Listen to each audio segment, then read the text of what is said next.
discusión.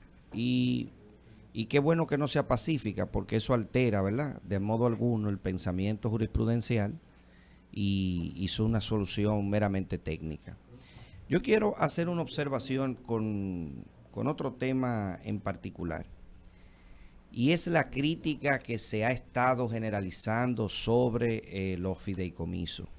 En ocasión de la noticia que comentaba Evelyn de la ampliación de la legislatura para que el Senado pueda conocer, digamos así, la creación o la regulación más estricta de lo que son los fideicomisos públicos. Pero creo que hay que llegar a reflexión para que la población y los que no están adentrados a eso puedan entender qué es un fideicomiso, cuándo es público y cuándo es privado, la diferencia con la privatización, la diferencia con las concesiones y evidentemente con las llamadas alianzas público y privada. Hay un sector de la oposición que establece que eso es una ley orgánica y que será inconstitucional, y están enfilando a esa ley tan necesaria, pues a radicarla a través de una acción de inconstitucionalidad en el Tribunal Constitucional, habida cuenta de que ellos entienden que es una ley con regulación orgánica o con mayoría reforzada. Es decir, que para su aprobación, digámoslo así, una ley ordinaria a una ley orgánica, hay dos aspectos que la diferencian. Mucho se ha escrito sobre eso, pero básicamente es que regule temas constitucionales o de enajenación de derechos o de bienes públicos, y dos, que necesite una mayoría reforzada. Eso es básicamente la diferencia. Regulación de derechos fundamentales o su limitación, enajenación de derechos o bienes públicos. Por eso no toda ley es orgánica. Salvado este criterio, ¿qué es un fideicomiso? En palabras simples, un fideicomiso no es más que separar unos determinados bienes activos, pasivos, fuera del patrimonio de lo que sería una persona, una empresa o, digámoslo así, el propio Estado. Claro que sí, que el Estado puede generar. Y me llega a la mente que la discusión se genera porque el presidente de manera atinada creó el fideicomiso del proyecto termoeléctrico Punta Catalina, lo creó como un fideicomiso y directamente lo creó como un fideicomiso público. ¿Cuál es la característica del fideicomiso privado? Si una persona tiene una herencia, puede separar determinados bienes para que los niños menores pueda ese bien o ese determinado grupo de bienes puedan ser administrados hasta la mayoría de edad y les sean dados. Pero también se pueden cumplir metas. Usted le deja una determinada cantidad de dinero en proyectos de sucesiones y le dice que si obtienen un grado, un título, ese fideicomiso o ese dinero se es transferido. Pero también se es utilizado en materia comercial. El 90% de las construcciones actuales se están haciendo por fideicomiso, que de hecho la presidió en su momento un amigo que se llama Julio Peña, presidió las aprobaciones de los fideicomisos por su vasto conocimiento en temas bancarios. ¿Y para qué sirven esos fideicomisos privados comerciales?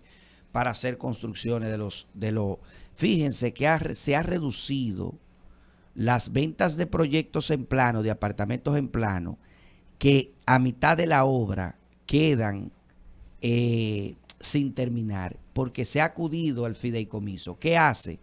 Que una persona que aporta el dinero, que puede ser un banco en su mayoría, solo va desembolsando el dinero en la construcción a nivel que vayan las ubicaciones. Plato, otro desembolso. Baño, otro desembolso. Electricidad, otro desembolso. Áreas sociales, otro desembolso. Y los pagos no se le hacen a la constructora, sino que se le hacen también a la fiduciaria. Y eso permite en la fiducia que los bienes no se repartan, no se tengan hasta que se concluya y se hacen desembolso y es efectivo. Entonces, tanto para lo civil como para lo comercial. ¿Dónde entra el fideicomiso público? Señores, el fideicomiso público es utilizado. Óigame esto, yo estuve leyendo hace como algunos 20 días que en México, por ejemplo, que es el que me llega ahora mismo, hay cerca de 36 instituciones de fideicomiso público. Por ejemplo, la educación en alimentos está en fideicomiso público. 10.300 millones de dólares se manejan por aportes del Estado a los fideicomisos públicos. Y están en educación, en seguridad social, en esto. ¿Por qué el Estado acude a los fideicomisos públicos? Porque el Estado, hay una burocracia y se necesita, cuando hay una entidad con mucho flujo de efectivo que necesite pagar, que necesite comprar, dice, déjame separar eso en un fideicomiso para que vaya más ágil. ¿Me entiendes? Por eso hay un fideicomiso en el tema de las autopistas, porque el flujo de dinero es tan rápido que la burocracia, espera que el contador, no, y rinden cuentas, son transparentes. De hecho, no ha habido una sola malversación de fondos en ningún funcionario, en ningún fideicomiso público en Latinoamérica, o por lo menos que se haya conocido.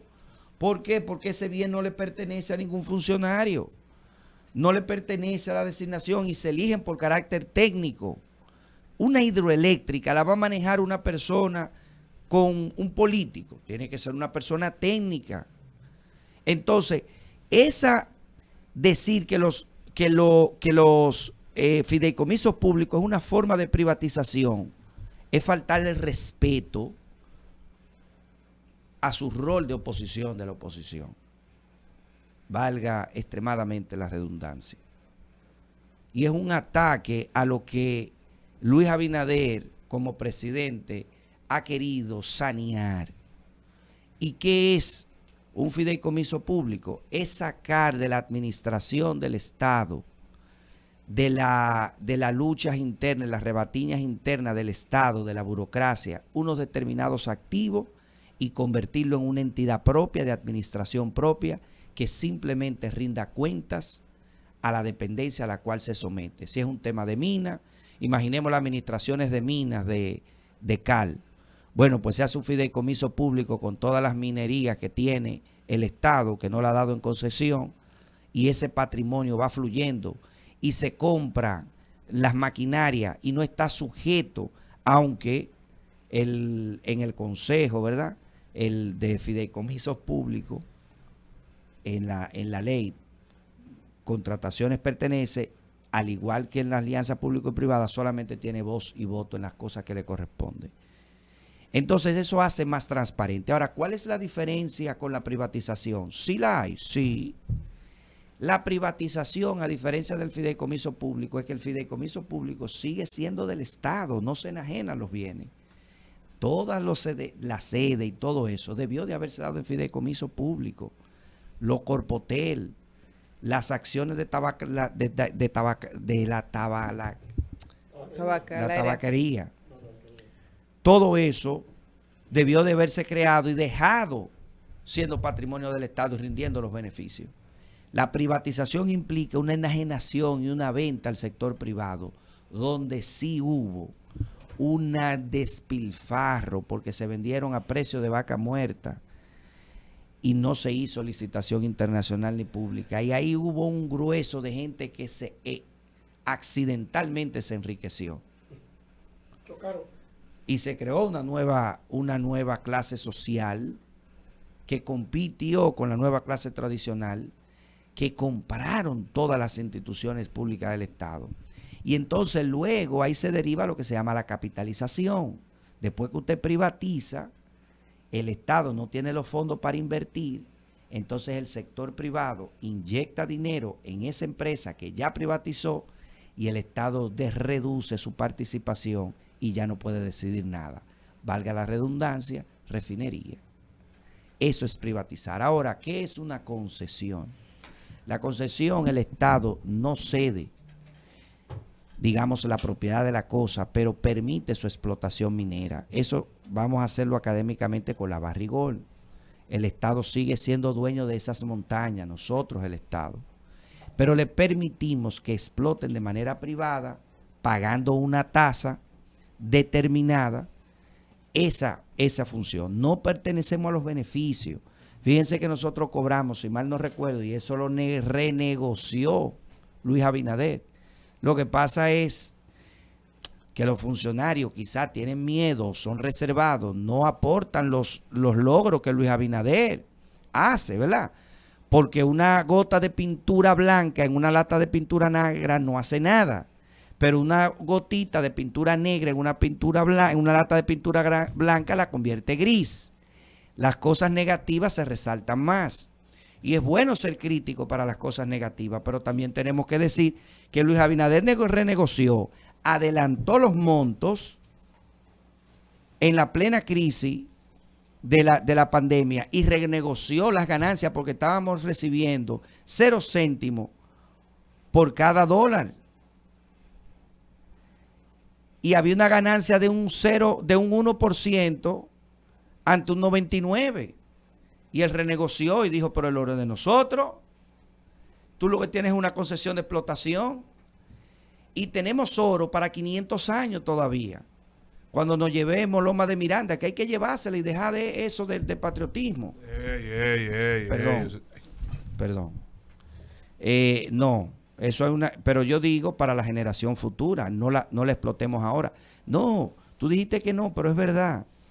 Ese no te salió del sentimiento de la discusión que nosotros los tres, Evelyn no estaba, tuvimos con la discusión de Loma Miranda, que fuimos lo primero que le hicimos la observación a la ley de parque que había observado Danilo Medina, que le hizo la observación para que le dieran para allá y que desde la sede de la discusión con nieve a la cabeza se hizo un experto internacional y dijo eso no se puede explotar.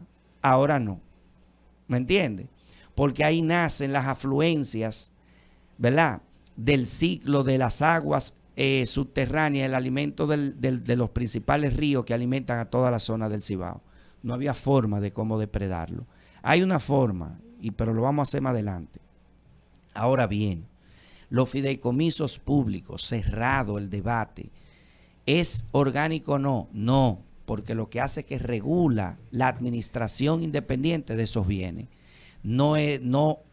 Si no hay una enajenación, si no hay un asunto, no puede ser nunca considerado en modo alguno una ley orgánica y no es una ley, digamos así, con vocación de inconstitucionalidad. Ojalá tengamos el efecto preventivo constitucional que tiene el Consejo en Francia, que verifica la ley en su constitucionalidad antes para reducir ese tema. Señores, ojo, esa ley también es necesaria. No más, aquí entre nosotros, no más que el Código Penal, pero es necesario. Escuchas Legal.